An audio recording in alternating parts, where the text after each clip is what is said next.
of people who disagree based off skin complexion is the tool that they played on in order to create a charismatic cross cultural phenomenon as a Barack Obama by making him become a rock star president following a jazz president in Bill Clinton.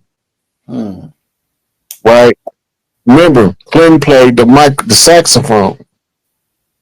We be forgetting about that. So he was the jazz president. He was also Mr. Snowman, as in the original one who snowed all over Arkansas in the cocaine trade of the CIA. Right? Everybody in Arkansas know he was heavy in the dope game, selling narcotics, cocaine, all throughout Arkansas. Cocaine. Making money hand over fist. It's not a secret. Like Arkansas, people in Arkansas know they over there right now. There's a couple people in Arkansas watching this time like, yeah, he sure was over there selling that dope. And he had the sheriff bring it, transporting it from him. That's why he ain't never get caught. He had law enforcement and military transporting the dope to him and taking it to where it needed to be. That's why he never got caught. They know the whole pipeline. Right? It's not a secret. He got illegitimate children running around Arkansas with melanated women. Your jazz president. Obama is your quintessential gender neutral, cross-dressing, harmless black male president. Pushing the gay agenda. The gay agenda was paid for by some billionaires who just so happen to want the homosexual lifestyle to be the predominant lifestyle so they can make it legal to have sex with little boys, sponsored by a group called NAMBLA, North American Man Boy Love Association, and another group called Log Cabin Republicans that also consists of a lot of Democrats. They go into upstate Maine in the log cabins and have sex with kids. We know the whole story. But somebody had to be able to put it all together in order to bring it out in the open in order for us to get some order across the land. It just so happened that the person that the people it looked like us was most respecting in the 80s and 90s happened to be a guy named Donald J. Trump. And because he did work for us in our community, we figured that, well, maybe he can do some work for us in their community. Put him in office. And 45 was born. Now he's 47, but don't forget he was also 46. But if you don't know game of war and politics, you won't never know that the whole Biden administration was a theatrical performance to conceal a top secret military operation during the transitional government in order for us to take the government back from foreign powers and put it back in the hand of domestic interests. The domestic interests can only be the people organic and original to the land because it all belonged to us in the first place. Everybody else here is just visitors and guests that we welcomed into the land that took advantage of our kindness for a weakness. Now we now they finna experience our don't give a fuck because you fucked with us the wrong way energy. So don't come crying and talk about what you think you deserve. Get in line. If your name ain't on the list. Hey, this is Sparta. After we look back at the Queen said, oh, my mama say get him. Mama say get him. Oh, it's over. You ain't gotta tell me nothing else. Man, my mama tell me to jump on somebody, man, come on, man. You know, though. I'm telling you. Say, look, hey, I got according to what I've been finding out is that Bill Clinton was the illegitimate grandson of Winthrop Rothschild. And that's how, because he was the governor of Arkansas, and then Bill Clinton became right Yo, man. I don't know if that's who his father was. No, his granddad. but I know that he was handpicked by the old man Bush with Hillary Clinton. The old man Bush arranged that marriage. He told Hillary, Hillary, he told her that she couldn't be a Republican. She had to be a Democrat because he needed Bill in the Democratic Party, and he needed him to have a wife, but he needed her to be on the same page. That was an arranged marriage to begin with, right? Then he also handpicked Billy Sotoro based off of assassination training that he went through.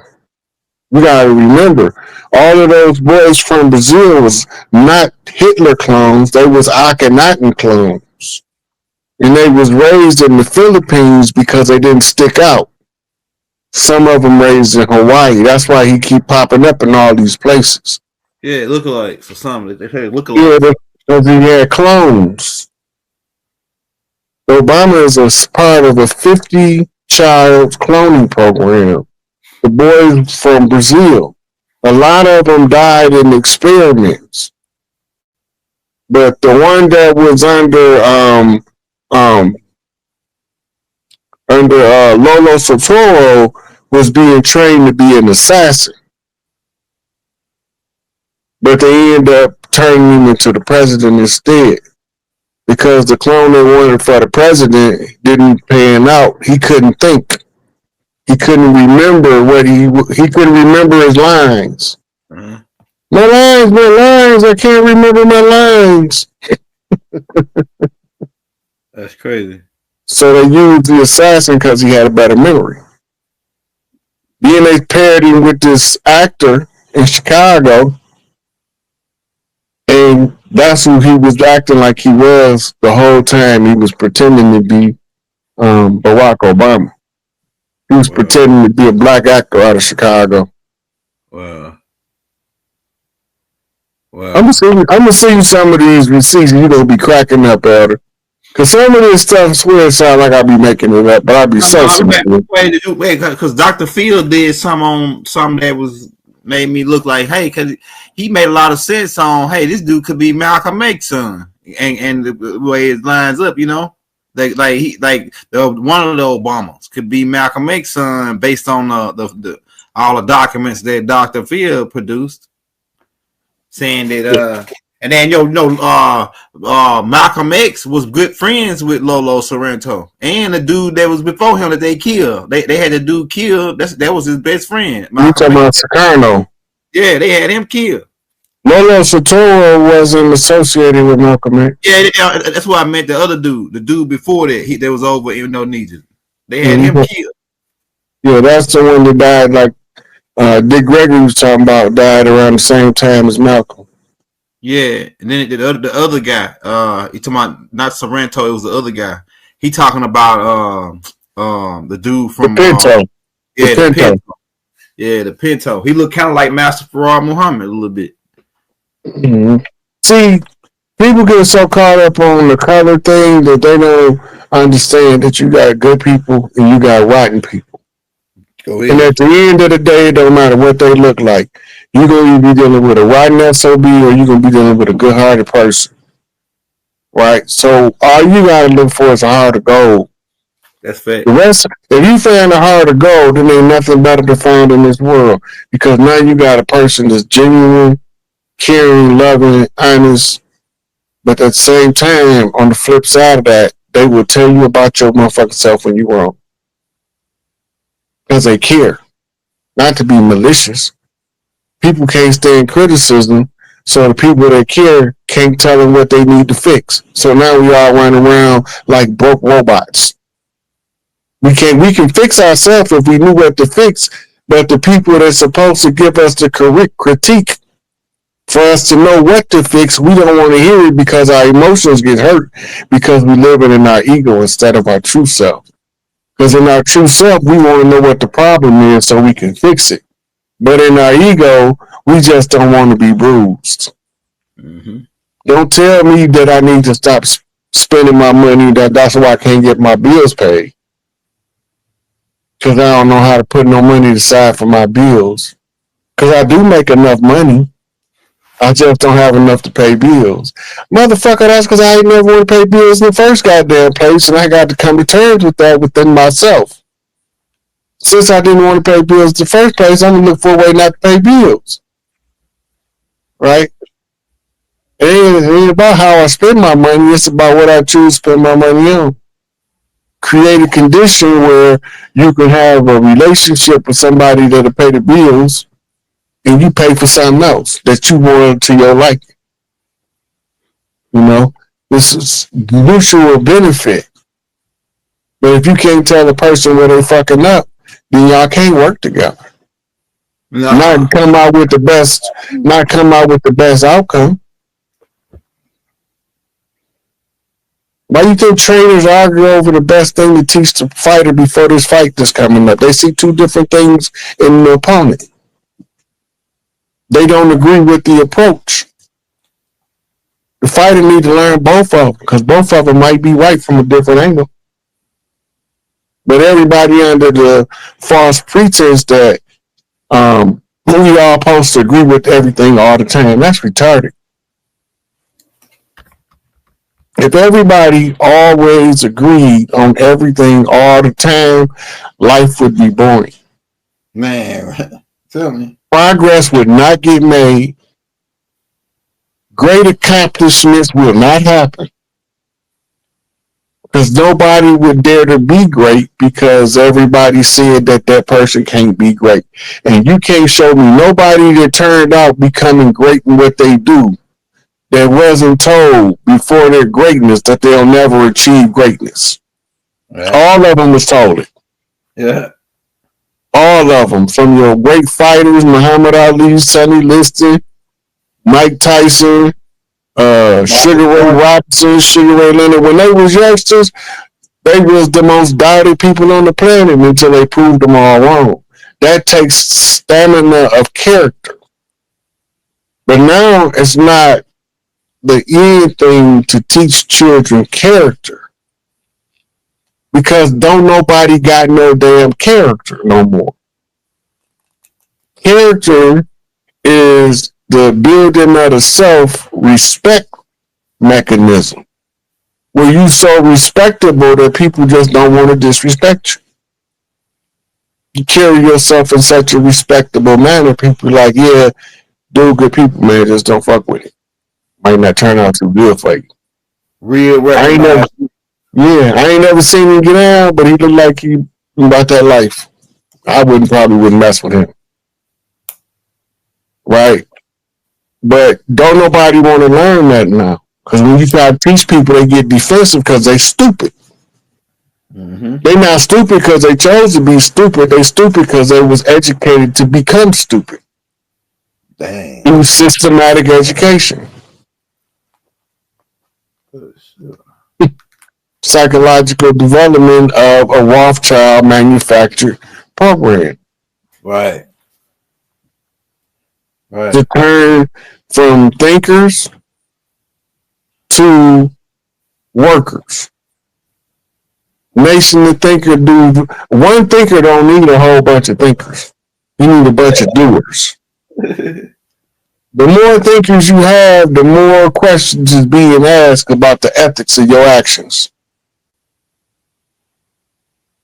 And that's why when Larry said we was brain banging, we wasn't gang banging, my mouth was on the floor like, what the hell is that stuff? I don't understand it. I want to go slap some of these people in the mouth because they deserve it. But sometimes you got to educate yourself by the condition in order to see the strategy being used for your oppression. Right. Once you educate yourself above the condition, you can see every avenue of your opponent's move so clear that they can't blindside you and catch you off guard because you've seen it all before because you didn't train your mind to see it. Now you can't unsee it. You automatically see the advance in the approach. And these motherfuckers come on this bullshit. You see it coming before it get there. Oh, I don't even want to be here when he get here. I'm out. Avoid the shit before it happens. You already know what's coming when you heard that man's name.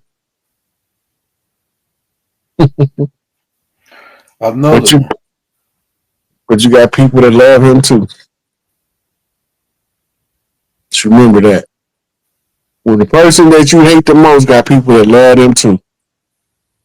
People that hate you the most got people that love their dirty drawers. That's crazy. But that's reality, though. Yeah, it is reality. That's crazy, but it's reality. It's true. I say Stone Cold Killers, all the dudes scared of them, all the women love them. Yep. And I don't give a F about them, one way or the other. Yeah. I don't want his woman, and I don't care about them dudes that scared of him. He they bully, not man. Then they will find out why he ain't hard to kill when he messing with me. He thought he was Steven Seagal until he was marked for death. Then he found out he wasn't above the law of redemption. Right? Because we got a right to defend ourselves against our enemies, foreign or domestic. And turnabout fair play. So if he attempt to grab my throat and I chop him in his boozing pipe, don't say he didn't have an opportunity to leave me alone. And just like he had an opportunity to leave me alone, I had an opportunity to stop him from bothering me, and I took it. Hey. That's the name of the game. Hey, man. When in doubt, open up a can of whoop ass. Open up a can of whoop ass. Let it sink in. Huh? I said, then let it sink in. Walk with caution before you be rapping with caution. Tape, that is. Crime scene at hand. That's how we feel. Yeah, we already tried talking with them. We made treaties with them, and none of it worked. We done with that. Yeah. We canceled their treaties for fraud and non-performance. The fraud is the fact that they never intended to fulfill the treaties. Right. That means they made the treaties under false pretenses. Fraud mediates all contracts. The awareness of the fraud is the fact that history shows us that they never honored a treaty they signed. That's fact. Nobody was able to produce a treaty that they actually honored with any of the organic original people, but they was able to find plenty file out of Indian treaties that they honored surrendering the rights of the organic original people. Right. Them the only ones they honored. That don't got nothing to do with us. That's between the colonizer and his slaves. But what they came with, none of the ones that our people made for the ceasefire down to the George Washington Challenge. In the George Washington Challenge, they cheated because they wasn't supposed to keep murdering us. And guess what they did? Kept murdering us. Yeah. In the hood. We got the bodies to prove it. And the actors involved in it that thought they got away. Right? They gonna eventually come to the surface who did it. Yep. I'm talking about Prince Lowe off west side of Chicago. Folk on the Hustler. They tried to set him up with the same exact move they set Angel Bay people up with. Yeah. Buying a rocket launcher. And when you say this sounds vaguely familiar to itself, I ain't going for it. They decided the gig is up. They caught. He gonna expose the COINTEL operation and foreign fabricated connections of these people in order to show them we still did the same thing. That's exact MO that they got Angel Bay people with. Only they murdered Prince Lowe. Right. Right. And don't nobody believe anybody done it but the police, because the police had the biggest motive out of everybody, because that's who we was feuding with, because the police been our enemy since day one. Right. Right. Then again, that Prince Lowe case gonna expose Angel Bay case, because it's the exact program. the same government operation, which means it was the same kind of setup, right? Which is the same pattern to fabricate a case in order to falsely charge NEGPIFOR with some BS that they created. Right? And the list goes on. We ain't gonna do this all day, but the list goes on. But at the end of the day, it's all gonna come out that everything that they thought they got away with is gonna come back to bite them in their ass. We not having no sympathy and no remorse that we didn't get when we was going through struggle. Facts. So if you want it, you go get it from the people that should be getting it with you. Because as far as I'm concerned, y'all can all get the guillotine. Our judgment will be stern. What that mean, Rod? And for their establishment, they will suffer devastating consequences. Devastating. Yeah, I like that. Devastating. This is one clip I got on IG where this Chinese guys talking about they want to bomb China. If U.S. want to bomb China, he said it was funny. He said if U.S. bomb China, they will suffer devastating consequences. He said China's policy is clear. We will not fire the first shot, but China will not allow you to fire the second shot. He said China won't fire the first shot, but we damn sure won't allow you to fire the second. Hey, all that stuff. America got some shit. That's all I can tell you. Yeah, we got some shit. America got some shit so out cold that Obama turned into a child when his election to office gave him the clearance to see it. He came out and did a speech at the United Nations and dared them motherfuckers to come over here and do something with the stuff we got. He said, you don't care about an alien. Yeah, they got some heavy good stuff. They got alien technology. They got, man, look, I got a video of them fighting some reptilians on the ground, and they shooting the military, the military, they were shooting some, that shot a big old plasma ball out of it at this reptilian. Like, boom, and it was like two dudes holding this big old gun they had, like some kind of plasma gun, and they shot it at the reptilian, blew a whole chunk out the wall, man, blew a whole side of the building off. I said, man, what the heck is that joint? They got that, like, man, they really fighting extraterrestrials. That's the part they ain't telling. They really fighting. But their weaponry is they don't. That's not practical warfare to have a weapon where it take two people to fire. But they do have plasma weapons that you can fire out of one hand. Yeah, they got that'll knock a hole in the wall. Man, I got a video of this shit. You can go. It's a video. Hey, go watch this video I put out called "Reptilians Hidden in Plain Sight" in the different extraterrestrial tape. It showed a video. I showed one of the videos of them shooting this gun, shooting this reptilian.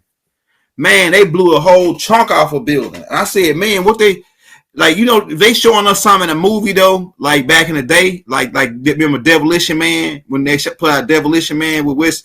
They were showing us different type of technology they already had then, like the guns and stuff. Yeah, the lasers. They've been having laser swords. The laser swords is where they get the lightsaber from. Yeah, from what's the name? Yeah, it's made with crystals and light. Yeah, crystals, light, and kinetic energy that's come from your body. Yeah, that's crazy. Well, in between these dimensions and what that means for us, Rod. So, you know, they talk about the veil in masonry. A lot, The lifting the veil of the shrine, the sacred shrine of the Black Madonna. Yeah. The tomb of Hiram Abiff, all of them is behind the veil. Yeah. Right? There's all concepts that's actually formulas for physics problems. We really looking at it being translated into our modern language from ancient times using the symbolism. Right? So the symbol carried the original meaning into the future, but it's like when everybody telling the same story and you go around the room, it don't come back like it started.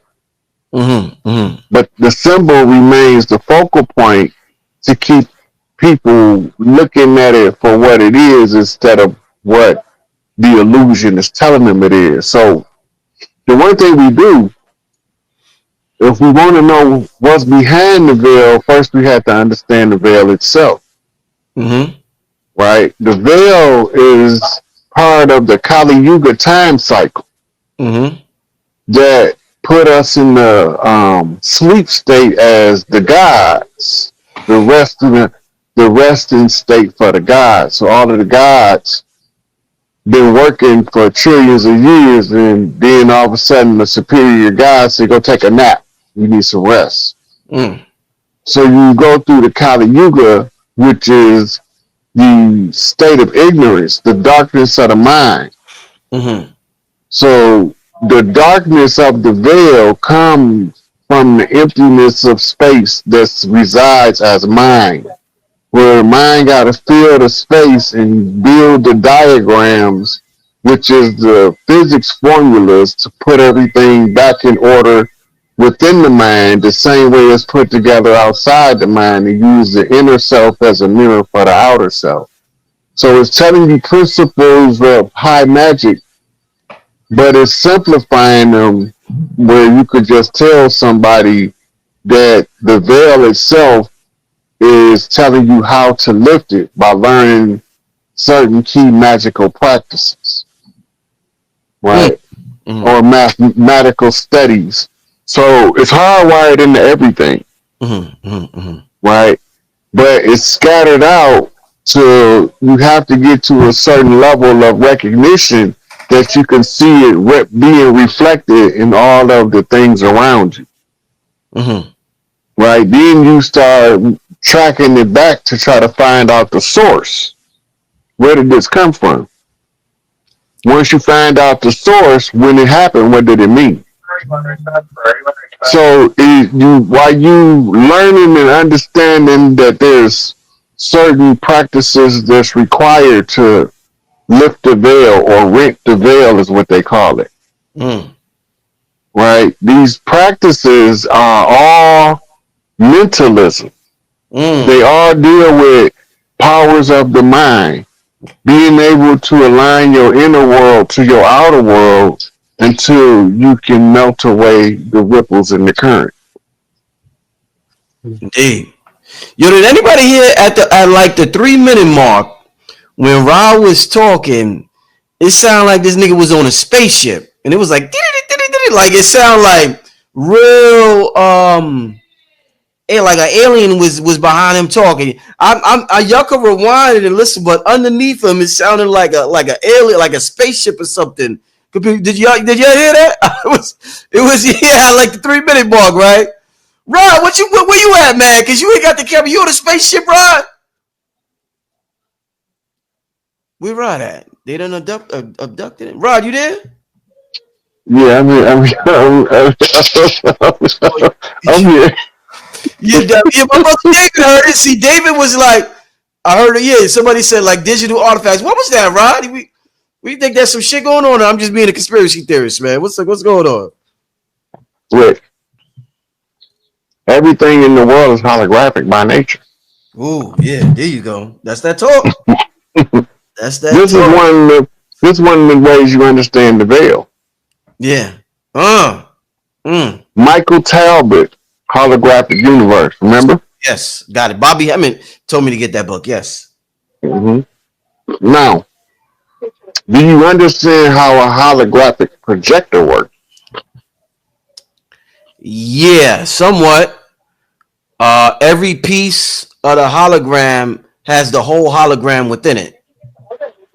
That's the fractals of the hologram. It's the fractals. Okay. Right. The fractals are like the pixels on your phone that come together to form the whole image. Yeah. Okay. The fractals is coming together to form the image of everything in the universe. Now, if you take one fractal, everything in it is the same information that's in the whole of the universe. Right? That means that each fractal has enough information in it to explain everything. Indeed. Indeed. But we got to first understand the smallest part first. Right. Right? So when we're looking at lifting the veil, we're trying to get the mind. Right? Remember they say in the New Testament it say, let this mind be in you, which was in Christ Jesus. Mm-hmm. Mm-hmm. And he said, what does it say? Who thought not it to be a sin to make himself equal with God. God, yeah. And he was made so by the thinking of the mind. Right? So you want this mind to be in you. If you don't think like a God, you will never understand what God thinking. You'll always be behind the curve. So when you want to lift the veil, you got to start asking yourself, because remember, you can't lie to yourself. Nope. You lie to everybody else. I talk about that. People lie like you can't lie to yourself, because as soon as you try to lie to yourself, guess who already know you lying? You already know you lying. Right? So you can't lie to yourself, because you have to have the inner dialogue to come up with the story that's going to be the perfect lie, or so you think it's the perfect lie. Right?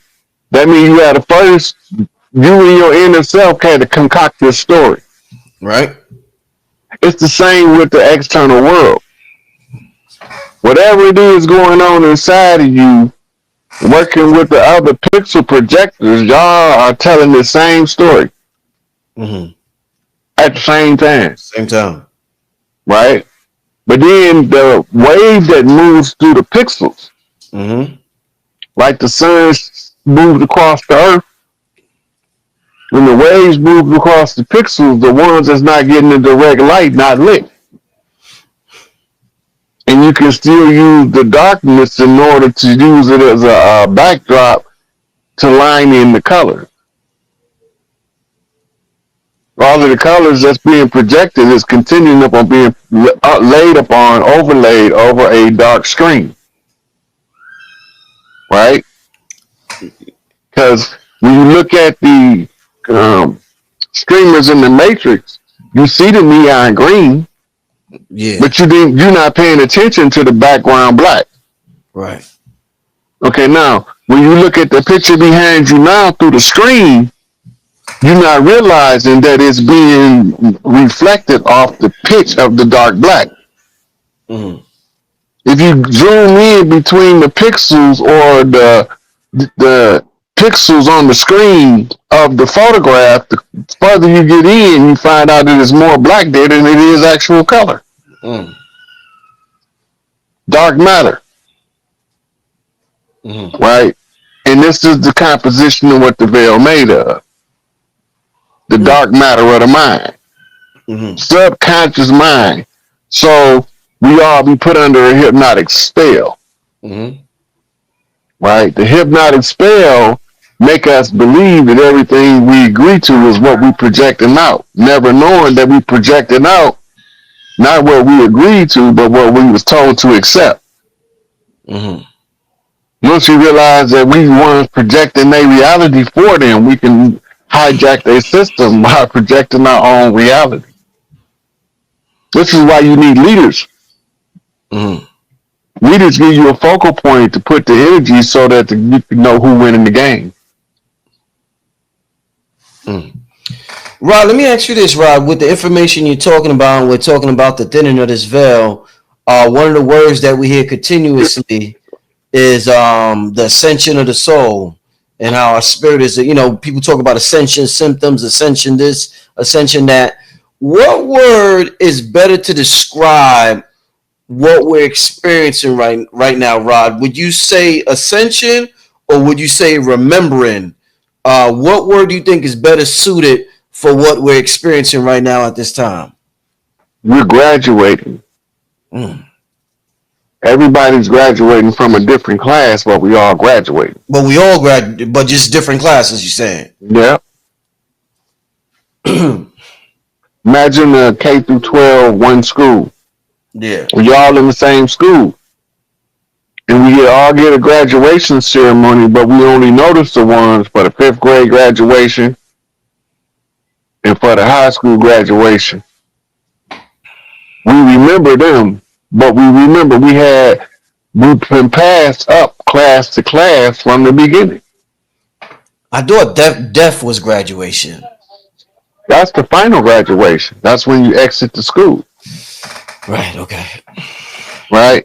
But while you in the school, you graduate from grades. Got you. Got you. Okay. Okay, now, and to put it in terms that a traveling man can understand, we call it putting it in degrees. Mm-hmm. Now you got 3 degrees of Blue House Masonry and the Prince Fellow Craft Master Mason. But when you get to the Scottish Rite, then you got over 32 degrees to contend with. Plus, you got an honorary 1 in the third that was given to the 33 in the third in order to make him be above freezing at 32 degrees. Mm-hmm. Right? So we master flipping by unraveling the meaning of the veil and then telling you what it's telling you that you're looking at. Got you. That makes Right? sense. So all of the traveling men right now is in utter amazement because they thought that the degrees that they was getting was making them important in the brotherhood. But it wasn't the degrees they was getting, it's what they did to get the degree that gave them value. Right? Mm-hmm. Mm. You know, can you hear me, Rod? Because it sounded like he was breaking up. Can you hear me? And I think he's, for some reason. Hold on a second, Brother Rick. Okay. You give Rod Hayes a second, family. Let the brother get a brother a second. All right. But shout out to everybody in the chat. We almost had 2,000 in the chat. Great way to start the show so far. Yeah, the veil is thinning. And I know y'all hearing and seeing things and feeling things that y'all haven't felt before in your lives. This show is really to let y'all know that y'all not going crazy, regardless of what the world and society tells you. Maybe some of y'all might be a little crazy. Everybody's a little bit crazy. A little crazy is good in a world that's crazy. But don't worry about it, y'all. We are Listen, on the right Rich. track. Yeah. Oh, you back? What's up, brother? Look, sane people look insane to people that's insane. There you go. Insanity can be manufactured and given to you as a contagious aberration. Mm-hmm. They talk about contagion aberration in Dianetics by L. Ron Hubbard, Mm-hmm. right? But they don't tell you that the different people can give you their thought form. It's the egregore at that point. They infecting you with an egregore that in Dianetics is called an Ingram. But it's an Ingram. And the Ingram is the negative thought form that puts you a bad operating system in your mainframe. So you go back to the computer principle, garbage in, garbage out. So if you know how to disrupt the program, this is where you dumping the garbage in at. Right. It's the breach in the wall. You're giving it to somebody as a thought form based on your character and disposition. Right? So they sitting there and they listening to you talk your talk, but you influencing them to get the Ingram in by inferring what you believe and let their mind take it from there and they can slightly twist it to fit their own narrative. Right. Because they still got to fill in the blanks. Right? So when the understanding of how it works becomes known to the people, it make it easier to see through the deception. The problem is that when they first see it, they don't believe that they seeing what they seeing. When they exactly what you see. The level of corruption you see is worse than that. No matter how bad you think it is, it's worse. The level of human trafficking that you think it is worse. It's so much worse than what they doing in their adrenochrome factories and underground torture cities. Right? It's so much worse because our mind, the regular person with a good, generous heart, they mind don't think people think that wickedly. Right. But all it is the extreme opposite of the good and the good people. And you got to have the law opposites in the realm of polarity. Right? The polarity comes in, and now we're talking about what basically call your right severity and mercy. Why do they call them severity and mercy? Because you learn between the buffer and the stressor. The mercy is the thing you want to move toward. It's the buffer. And the stressor is the stuff you want to move away from. Right? And that's the stressor. Right. So if you want to teach somebody something, you expose them to both of them repeatedly, and they 9 out of 10 gonna pick the right one based on what they trying to do. Indeed. Rod, I want to ask you, in terms of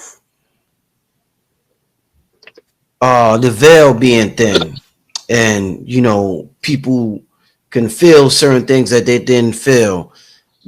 I notice sometimes when I wake up, Rod, when my spirit returns to this realm, sometime when I wake up from it could be an intense dream, or it could just be a certain type of sleep, and I wake up and I got this eerie feeling, and I'm like, and I feel like I'm still in between worlds, and I feel like I got a lot of control over this realm because I'm like Neo in the Matrix almost. It's like that first hour or some shit like that.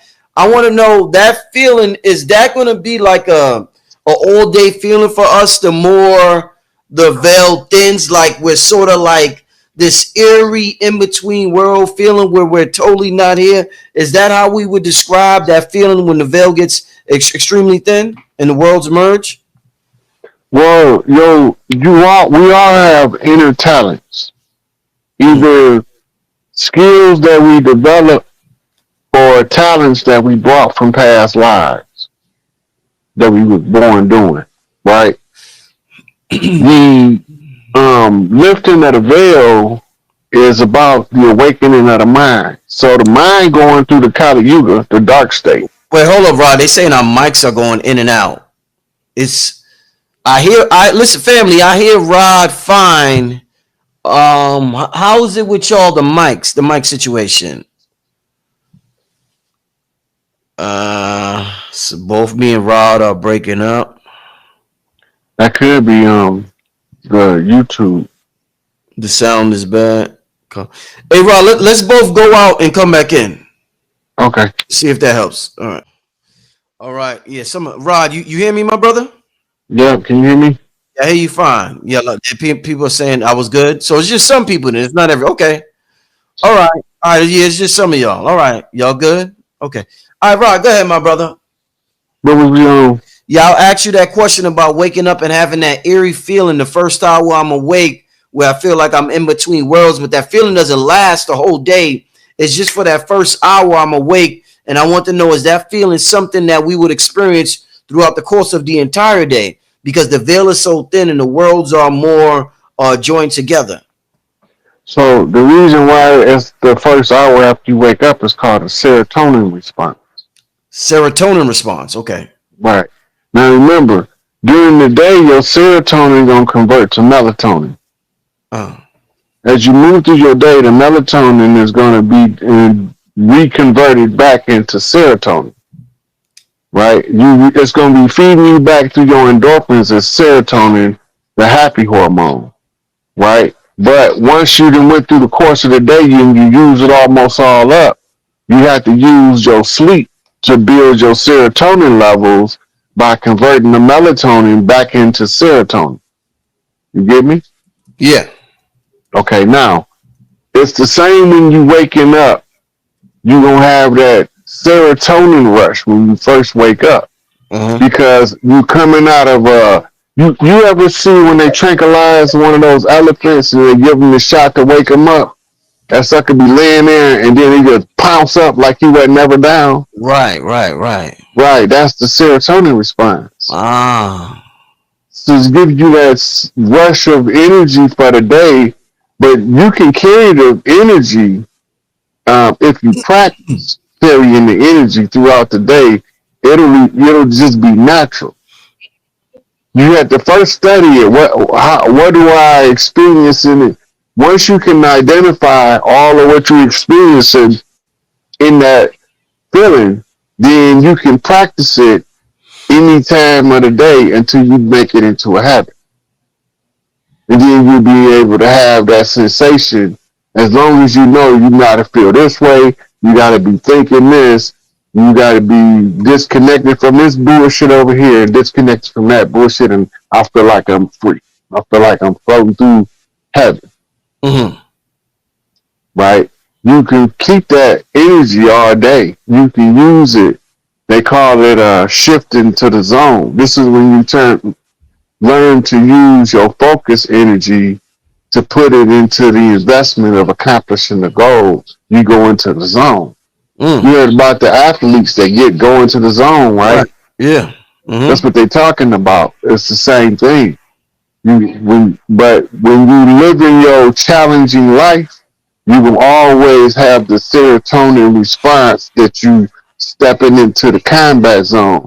You building up the energy, you burning off the excess, you exchanging the energy equally, and this is how you maintain the balance in your serotonin melatonin ratios.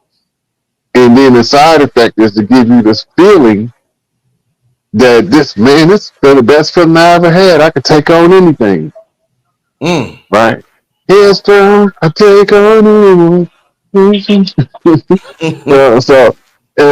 But it's the energy exchange that's taking place through you love the life you live, so you create more of that so that you can have more of a loving life. I Right. tell the warriors, turn your war story into a love story. Oh, okay. That's the reason you're here. But for the gardeners, right, I tell them to turn their gardening story into a love story. Right. It's the same principle. Whatever story you live in at the end, you want to turn into a love story, right? Because once you turn it into a love story, you change all of the negative meanings of life to work for the positive outcome of concluding on a love story. So you guys like watching a love story in a movie. You got to have the meeting, the introduction, the build up. Then you got to round out to the finale. Mm-hmm. You know, it's a love story. Mm-hmm. You got to look at your life. You went through this. I came up from out of that. I moved over here and I moved out of that. And then you find the love story in it. Rob, with the veil getting thin, they said when the veil was thin before, people would see all types of creatures that we hear about in books. I want to ask you, Rob, you ever had experiences with fairies and stuff like that? You know how we hear about All the fairies? time. So yeah, what's your experience? Damn, you Listen. said that. You said all the goddamn. I didn't expect you to say. Look, brother, Rich, remember I told you before. I said in this part of the earth realm where we at now, in this reality, nobody's allowed to come in a mythical form. You remember me telling you that? Yes, you told me that plenty of times. Yes, indeed. Right. They look human because they take on a human form. The fairies, the gnomes, the water sprites, the fire sprites, they take on human bodies in the realm of the humans because we're the highest evolved creatures, closest to God walking the earth. And when they come in out of the mythical plane, that's what they call it. Because this is where all of the myths is kept alive. The energy just transfer into the human arena, so we can play mortal humans. Mm-hmm. But all of them still there. Your unicorns, your fairies, your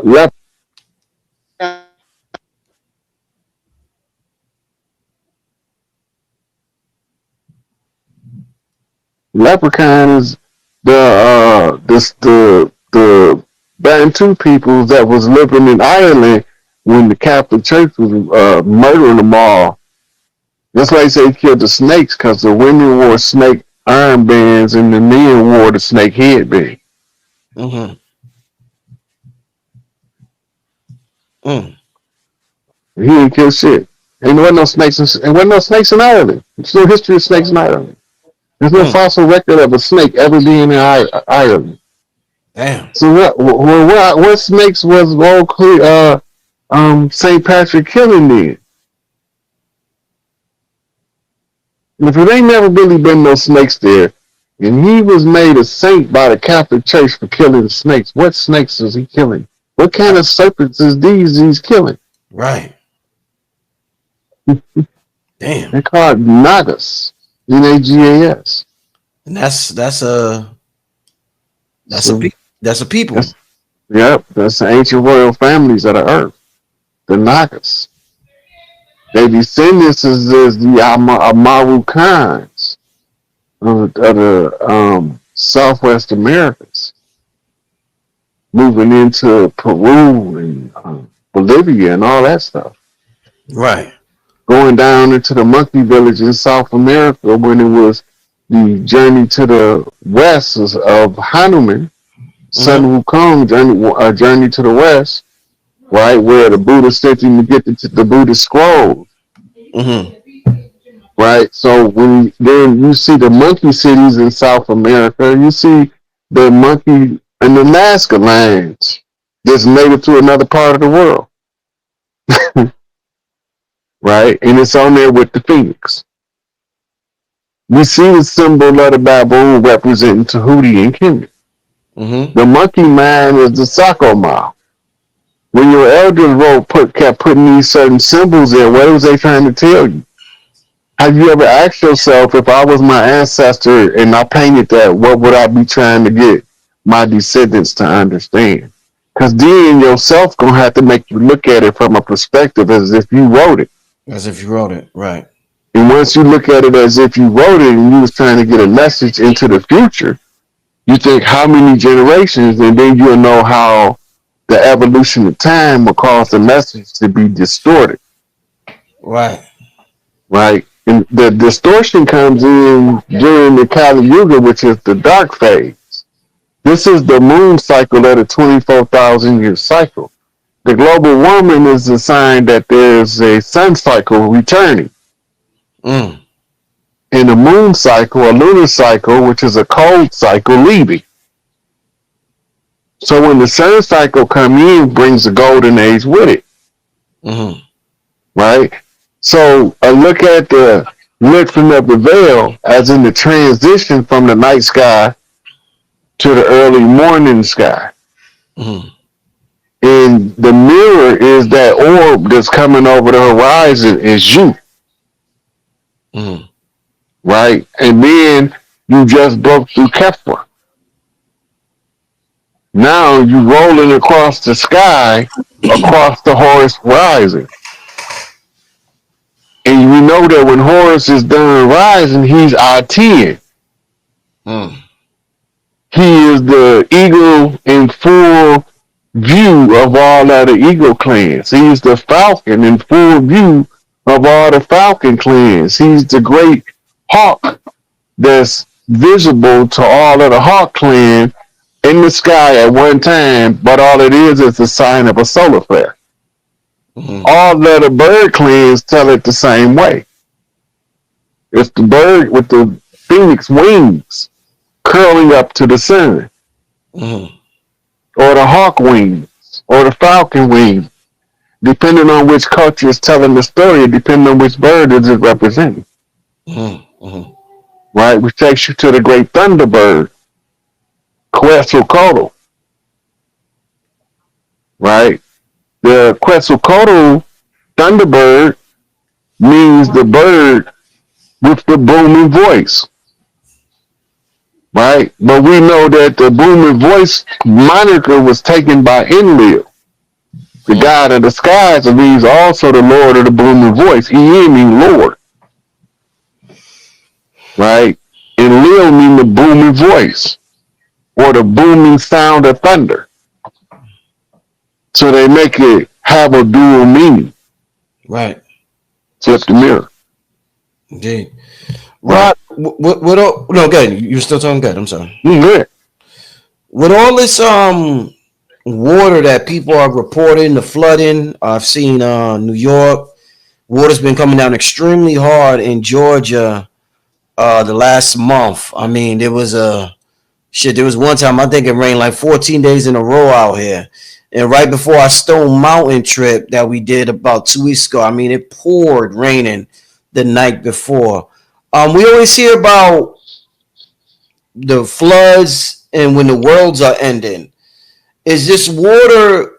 Some people, I've heard people on TikTok say that this is etheric water. This is water coming from beyond this realm. Is there anything unique about the flooding or the rain or the water that's coming down now versus the rain, the flood, and the water that we've seen maybe 20 years? The pattern is unique. If you look at the pattern, you would say those are aqueducts. Somebody's opening aqueducts. What's an aqueduct for somebody who doesn't know, Rod? It's like an underground dam that holds a large portion of water. Yeah. Right. Some of the flood locations has almost zero rain and it's normally dry. The aqueduct's been there for thousands of years, if not millions. They tell us about the ones in other parts of the world, but they don't tell us about the ones over here. You got to remember, they didn't start studying anthropology and archaeology over here until the 1800s, where they've been 200-300 years prior overseas. They never, when they come with the Out of Africa theory, the Out of Africa theory is contingent upon Africa being the first place that they studied for ancient artifacts of bone. But America didn't start becoming, I think it was one of them signers of the Declaration was the first archaeologist. And then you had another guy, he was part of some other organization that was the first anthropologist. Right? So they wasn't even studying over here when they came up with the Out of Africa theory. No, there was not a sufficient study of the Americas published with peer review for it to even be considered as part of the discussion with the Out of Africa narrative. But we have artifacts that's older than people possibly could imagine. Explain that if we wasn't the first. Right, so we trying to get the point across that the oldest contract on the planet is the gender of the earth being feminine, and that the close of each age have to be closed with returning the earth back to the divine feminine, not just the feminine, the divine feminine. This the evolved sisters. This is why we always talk about Big Mama. The ones who have children with sibling rivalries, that she's learned how to mediate the conflict between them to make them grow up as a collective strong unit. Them the ones we talking about. Where the other ones fail miserably because their sons grow up killing each other. Right? Because they don't teach the family unity. This is how you tell the difference in who people are. You got a spectrum by which the family unity is even being discussed. Into what degree? Right? So we have to get back to understanding that who we are and when these stories was being written, they had nothing to do with us. We know history was written by the victims. We know that because they told us that history was written by the victims. Nobody ever disputed it or proved it to be an invalid statement. Therefore, it became a maxim. It's a standing truth that's never been disproven. Right? So we know that the truth is so valuable that they're going to guard it with a circle of lies, because Winston Churchill told us. Head of state during World War II. Right? So what is the lie that's so valuable that they got to conceal? If you want to conceal as the victor who the rightful heirs is to a territory so you can maintain your conquest, then the secret that you want to keep is that these people own that land. Because once we overthrow. But as long as we can get them to believe we belong on their land, then we can get them to let us stay on their land for free. Matter of fact, we can even charge them for letting us stay on their land. You that about No, for real, yeah. it. Wow. Rob, we talk about, I believe, like I told you earlier, I remember watching Bobby Hemmett talk about when the Earth fell into 3D, and I believe this is around the Atlantis period, right? Was it around that period? They did live through these cycles billions of times. These are cycles. Okay. Just like how many times in the history of the world have we went through the 4 seasons?